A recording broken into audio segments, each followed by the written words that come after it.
Hi అండి. రాత్రిపూట ఇలా బకెట్లో వాటర్లో సోపును నానబెట్టండి. ఈ రహస్యం తెలియక ఎన్నాళ్ళు ఎంత డబ్బును వేస్ట్ చేశామో లాండ్రీ వాళ్ళు చెప్పినటువంటి రహస్యం అండి. ఈ అద్భుతమైన టిప్స్ మిస్ కాకుండా వీడియో చివరి వరకు చూడండి. హాయ్ అండి, నమస్తే. నేను Jhansi. Welcome to our channel Jhansi cooking gardening vlogs. ఎలా ఉన్నారండి? అందరూ బాగున్నారా? నేనైతే చాలా బాగున్నాను. మీరు కూడా చాలా బాగుండాలని మనస్ఫూర్తిగా కోరుకుని ఇంకా లేట్ చేయకుండా వీడియోలకి అయితే వెళ్ళిపోదాం. ఫస్ట్ టిప్ని తెలుసుకుందాం.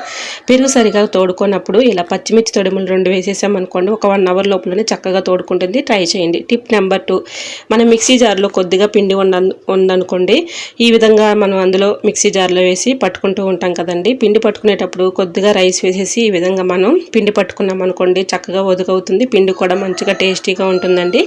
ఇడ్లీకైనా దోశలకైనా చక్కగా ఉంటుందండి. పిండికి చక్కగా ఇలాగ మినపప్పు మిక్సీ జార్లో వేసినప్పుడు కొద్దిగా రైస్ వేసేసి పట్టుకుంటే చాలా టేస్టీగా ఉంటుంది. పిండి కూడా ఒదుగవుతుంది. ట్రై చేయండి. టిప్ నెంబర్ 3, గ్యాస్ ప్రాబ్లంతో ఎక్కువగా బాధపడుతూ ఉంటారు కదండి. అలాంటి వాళ్ళకి ఈ చిన్న ట్రిక్ని ట్రై చేయండి. చాలా చక్కగా వర్క్ అవుతుంది. ఉదయం పరగడుపున ఈ విధంగా వాము, సాల్ట్ ఇలాగా అరిచేతిలో వేసేసి రఫ్ చేసేసి ఈ విధంగా పరగడుపున తింటూ ఉన్నామనుకోండి, గ్యాస్ ప్రాబ్లం తగ్గిపోతుంది. ట్యాబ్లెట్లతో పని లేకుండా ఇలా ట్రై చేసి చూడండి. చాలా చక్కగా వర్క్ అవుతుంది. అలానే తిన్న వెంటనే కూడా ఈ విధంగా చప్పరిస్తూ దాన్ని ఆ ఓటని మింగుతూ ఉంటే గ్యాస్ ప్రాబ్లం అనేది క్రమేణా తగ్గిపోతుంది. ట్రై చేయండి. టిప్ నెంబర్ 4, ఇలాగ మినపప్పులో ఎక్కువగా పురుగు వచ్చేస్తూ ఉంటుంది కదండి. పురుగు రాకుండా ఉండాలంటే కొద్దిగా సాల్ట్ వేసేస్తే పురుగు రాకుండా పాడైపోకుండా ఎక్కువ రోజులు స్టోర్ ఉంటుందండి. ట్రై చేయండి.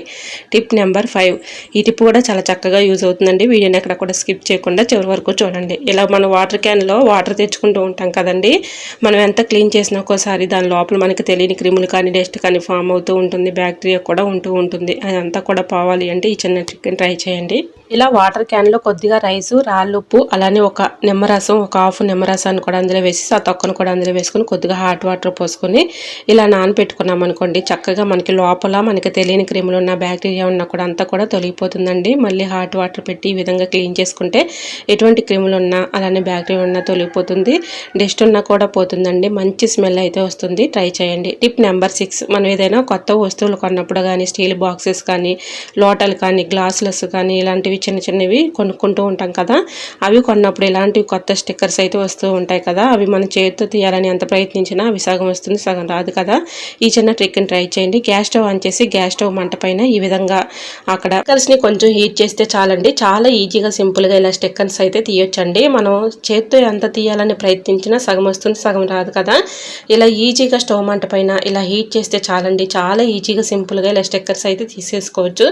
మళ్ళీ స్క్రబ్బర్ పెట్టి ఈ విధంగా క్లీన్ చేస్తే ఎటువంటి మనకి స్టిక్కర్స్ అనేవి లేకుండా ఉంటాయండి. ట్రై చేయండి. చాలా చక్కగా వర్క్ అవుతుంది. టిప్ నెంబర్ 7, మనం వాడేసిన నిమ్మ తొక్కలు పడేస్తూ ఉంటాం కదా. ఇలా యూజ్ చేసుకోవచ్చండి.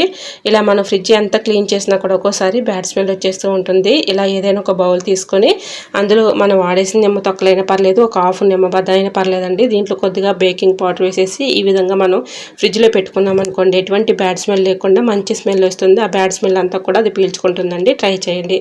టిప్ నెంబర్ 8, ఇలా బకెట్ వాటర్లో సోపు పెట్టుకోండి. మీ డబ్బు ఆదా అవుతుందని తమ్నేల్లో చూసే ఉంటారు కదండి. అవునండి, మీరు విన్నది కరెక్టే. ఇలా బకెట్ వాటర్లో సోప్ ఏంటని ఆశ్చర్యంగా చూస్తున్నారండి. అవునండి, మనం వాషింగ్ మెషిన్లో ఇలాగా లిక్విడ్ అయితే పోస్తూ ఉంటాం. ఒక్కోసారి మనకి లిక్విడ్ అయిపోతూ ఉంటుంది. ఆ లిక్విడ్ అయిపోయినప్పుడు ఎక్కువగా టెన్షన్ భయపడే పని లేకుండా ఈజీగా ఈ విధంగా సోప్ని అయితే ఇలా కరగపెట్టుకొని చక్కగా ఏదైనా ఒక బాటిల్లో పోసుకున్నాం అనుకోండి, వాషింగ్ మెషిన్లో వేసుకోవడానికి చాలా చక్కగా వర్క్ అవుతుంది. ఎటువంటి లిక్విడ్స్తో సర్పు లేకపోయినప్పటికీ కూడా ఇలా సోప్ లిక్విడ్ని చక్కగా పోసేసి మనం వాషింగ్ మెషిన్లో వేసుకోవచ్చండి. సో యూజ్ అవుతుంది అనుకుంటే ట్రై చేయండి. వీడియో నచ్చితే ప్లీజ్ అండి చిన్న లైక్ చేసి మీ ఫ్రెండ్స్ అండ్ రిలేటివ్స్ షేర్ చేయండి.